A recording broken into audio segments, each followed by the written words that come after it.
जय श्री कृष्णा। कैसे हैं आप लोग फ्रेंड्स। आज की चर्चा बहुत ही महत्वपूर्ण होने जा रही है। आज हम चर्चा करेंगे, देखिए 1 माह की आगे होने वाली है, क्योंकि सभी ग्रह हमारे बहुत ही उत्तम अवस्था में आने जा रहे हैं। अब बहुत ही उत्तम अवस्था में आएंगे, जाहिर सी बात है कि कहीं ना कहीं तो निगेटिविटी भी बनेगी। अब निगेटिविटी और पॉजिटिविटी के बीच में जब हम सही तालमेल बिठा लेते हैं तभी चीज़ें हमारे लिए अच्छी होती हैं। अब इसके साथ में देखिए एक चीज़ और भी जाननी हमारे लिए ज़रूरी हो जाती है कि ग्रहों की चाल इस समय जो परिवर्तित होने जा रही है, ये बहुत बुलंदी को जहाँ दिखा रही है वहीं थोड़ी सी असावधानी पर हमारे लिए बहुत बड़ी हानि भी दिखा रही है। तो इसके लिए हमको देखिए पूर्णतया सजग रहना होगा, सतर्क रहना होगा, और सजगता और सतर्कता से ही हमारे लिए बड़े लाभ निकल कर आएंगे। चर्चा चल रही है केतुदेव महाराज की। केतुदेव महाराज जो कि हमारे सुख भाव में बैठे हुए हैं, और सुख भाव में बैठकर ये हमको देखिए सुख भाव से प्रभाव दे रहे हैं। अब देखिए जो इस समय पर मूल में जो आपके चीज़ें चल रही हैं वो मात्र केतु के प्रभाव से नहीं चलेंगी, क्योंकि केतु का राशिपति भी अब केतु के साथ युति कर रहा है, यानी कि सूर्यदेव महाराज। अब सूर्य देखिए कि एक चीज़ और देखें, केतु को ज्योतिष शास्त्र में हम विच्छेदात्मक प्लैनेट मानते हैं। अब विच्छेदात्मक प्लैनेट किन लोगों के लिए है? क्योंकि विच्छेदात्मक प्लैनेट ये उन लोगों के लिए है जो पूरी तरीके से जुनून के साथ अपनी भौतिकता में रमे हुए हैं। ऐसे लोगों के लिए ये विच्छेदात्मक या अलगाववादी ग्रह कहा जा सकता है, अन्यथा ये वृद्धि कारक प्लैनेट माना जाता है।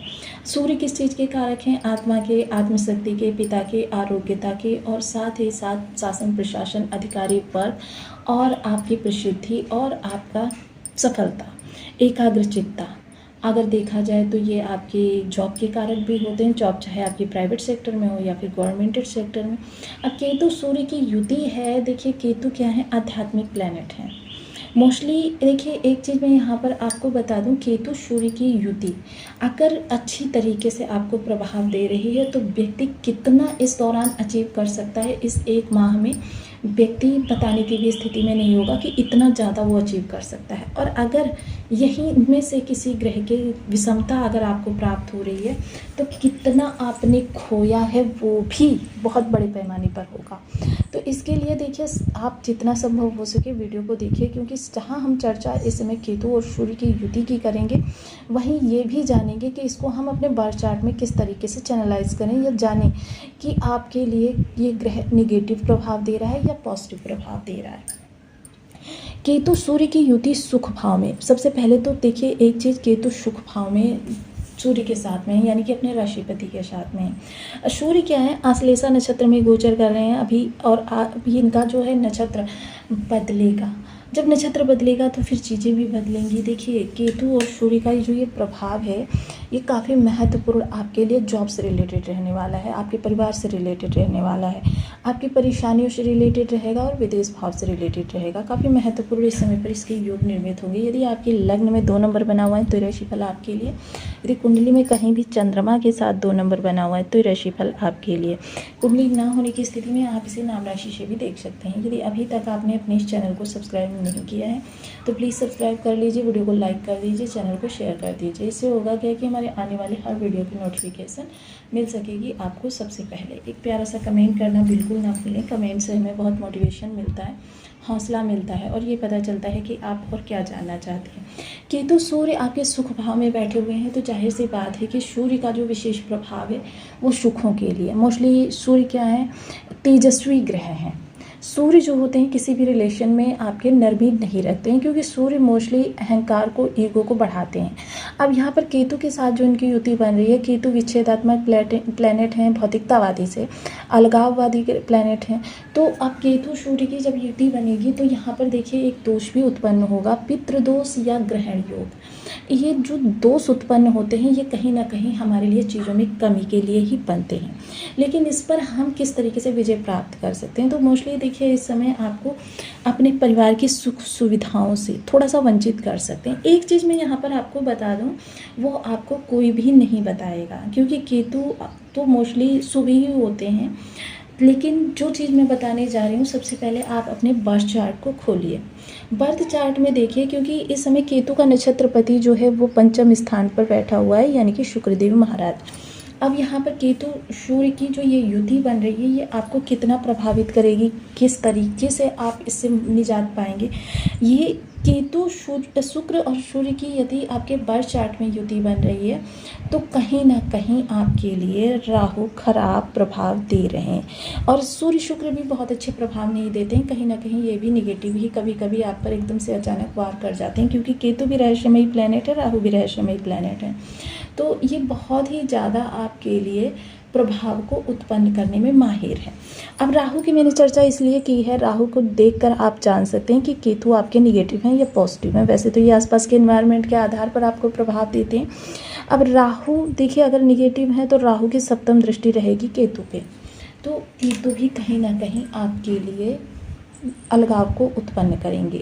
केतु का मूल स्वभाव यही है कि आपके लिए अगर निगेटिव है तो अलगाव उत्पन्न करेंगे, पॉजिटिव है तो बुलंदी बना देंगे। अब ये चीज़ें हमको किस तरीके से समझनी है, देखिए थोड़ा सा इसको यदि हम समझें लॉजिकली, तो केतु सूर्य की युति इस समय अगर आपके भौतिक सुख सुविधाओं के लिए कहें तो अगर आप स्वयं विरक्ति कर लेंगे, आप निर्मोही भाव से इनका भोग कीजिए, लेकिन निर्मोही भाव से कि मतलब चाहिए ही चाहिए, तो ये क्या हो जाएगा, राहु का प्रभाव हो जाएगा।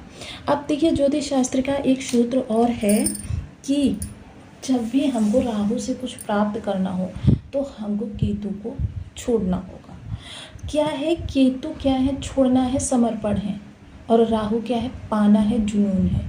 तो इस स्थिति में जब तक हम किन्हीं चीज़ों को छोड़ते नहीं हैं, त्यागते नहीं हैं, तब तक हम कुछ प्राप्त नहीं कर सकते। मान लीजिए देखिए, अगर आपके ये केतु इस स्थान पर बैठे हुए हैं तो जाहिर सी बात है कि राहु इस स्थान पर होंगे।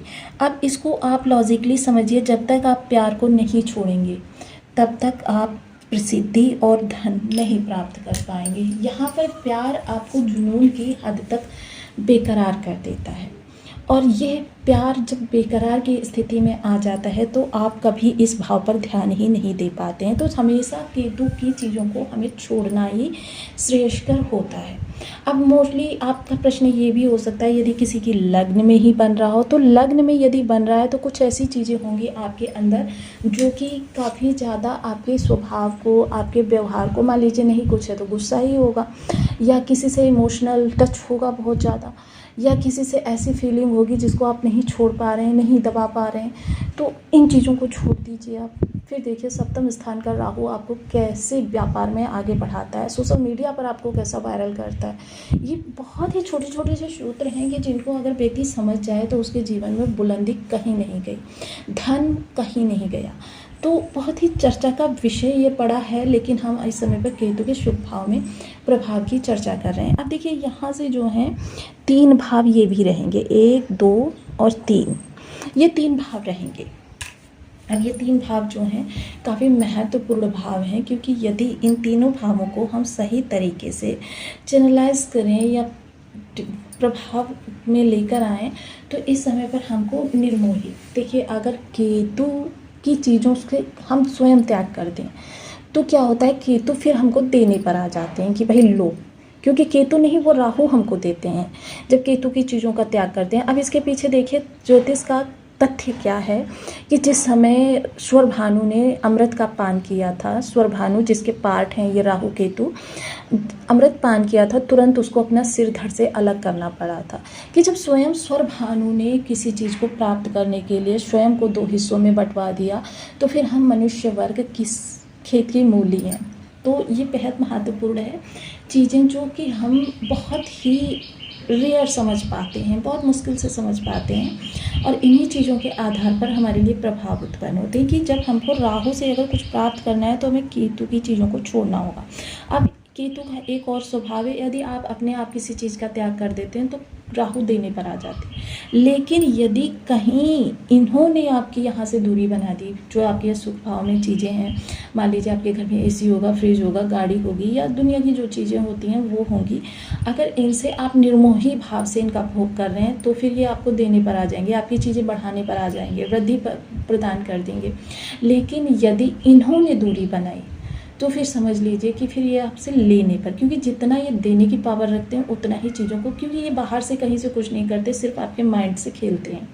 आपके माइंड से खेल कर ही आपको ऊंचाई या फिर आपको पतन की ओर लेकर जाते हैं। साथ ही समय, क्योंकि केतु का प्रभाव आपके अष्टम स्थान पर भी जा रहा है। अष्टम स्थान एक ऐसा रहस्यमयी भाव है कि अगर कहें तो 90% ज्योतिषी इस भाव की सही गणना नहीं कर पाएंगे। हाँ, 10% कुछ ऐसे रेयर लोग हैं जो कि दिखावे से भी दूर हैं, या मैं कह सकती हूँ कि सोशल मीडिया से भी दूर हैं। ऐसे ज्योतिषी जो इस भाव की सही सटीक गणना कर पाएँ, क्योंकि 11 भावों की गणना तो देखिए हर कोई कर लेता है, लेकिन यह इतना रहस्यमयी भाव है कि इसकी गणना बहुत ही कम लोग कर पाते हैं।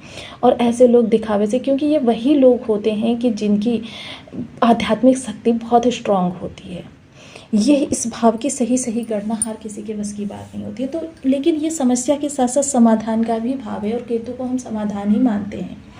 तो काफ़ी महत्वपूर्ण इस समय पर आपके लिए चीज़ें हैं कि समस्याएं भी दिखाई दे रही हैं, समाधान भी दिखाई दे रहा है, लेकिन अब चुनाव किसका करना है ये व्यक्ति विशेष पर डिपेंड करता है। सप्तम दृष्टि आजीविका, एक चीज़ यहाँ पर ध्यान कर लीजिए कि देखिए सूर्य हाथ में है, तो हो सकता है आपके अधिकारी वर्ग के साथ, या फिर हो सकता है आपके किसी सहयोगी के साथ, किसी आपके ऐसे एम्प्लॉय के साथ किसी प्रकार की ऐसी स्थिति बन जाए कि आपका मन जॉब छोड़ने के लिए करने लगे कि बस भाई आप यहाँ पर जॉब नहीं करनी है। बिल्कुल नहीं, क्योंकि यह योग 1 माह के लिए बना हुआ है। अब योग 1 माह के लिए बना है तो जाहिर सी बात है कि पूरे समय ये 100% प्रभावी तो रहेंगे नहीं, क्योंकि 5 अवस्थाओं का भोग करेंगे। अब 5 अवस्थाओं का जब भोग करेंगे तो उसके लिए देखिए 0 to 30% पहले प्रभाव में आएगा, फिर 30 to 70% दूसरे प्रभाव में आएगा, फिर 100% तीसरे प्रभाव में आएगा, फिर उसी तरीके से क्रम में कम होगा कि 70% तक रहेगा, फिर उसके बाद फिर ये 30 तक रह जाएगा, फिर 0 तक हो जाएगा। तो जिस समय पर इनके 100% प्रभावी होंगे हम एक बार फिर से आपको अपडेट करेंगे। हाँ, इस समय एहतियात आपको क्या करनी है कि जितना मन आपका कर्म क्षेत्र से हटे उतना ही दुगनी फोकस, अगर अभी तक आप 100% अपने कर्म स्थान पर दे रहे थे तो आप अपना 150% इस स्थान पर दीजिए, क्योंकि आप ये ठान लीजिए कि आपका ये योग कुछ समय के लिए बना हुआ है, और जैसे ही ये योग समाप्त होगा आपकी जो समस्याएं हैं उस स्थान पर बनी हुई वो